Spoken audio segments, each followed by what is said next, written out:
Welcome to Global Tax Talks Tax in 60 Seconds. I'm Will Morris, and here are some things to watch out for in the coming week. First, the effects of the tariffs announced by President Trump on April 2nd, Liberation Day, will ripple to and fro across the Atlantic and Pacific this week as the full implications set in. Here's what we know so far.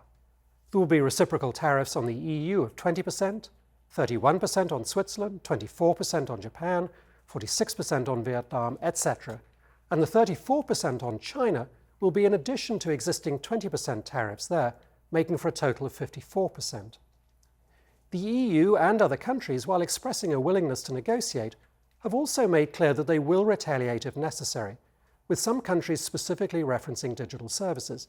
And of course, the US may then retaliate against that retaliation. Anyway, much more to come on this. April 2nd also marked the day that several of the reports on Mr. Trump's executive orders were due.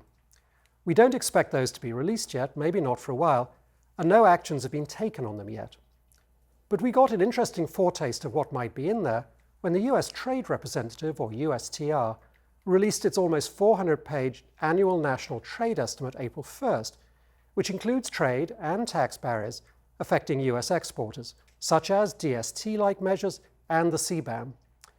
Mr. Trump specifically referenced this report in his Wednesday afternoon speech, so it could preview some of the measures that could be targeted under the EOs by current Section 891, proposed Section 899, Section 301 trade tariffs, etc., including against VATs, which the report didn't actually mention, but the President did.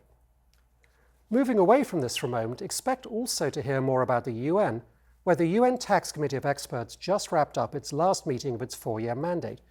Now, if you're confused by the Committee of Experts on the one hand, and the UN International Tax Convention process on the other, you're in good company. But suffice it to say that what the committee finished up in New York will likely influence the convention process, particularly on the taxation of services. The committee formally adopted Article XX, renaming it Article 12AA, which would expand the taxing right of source states to levy gross withholding taxes on a wide range of services. While this would have to be negotiated bilaterally at present, the convention may well pick this up in one of the protocols currently being considered, although again, countries will then have to sign up to that for it to be effective, but one to keep a close eye on. Anyway, thanks for joining me, and come back next week so that you stay global tax ready.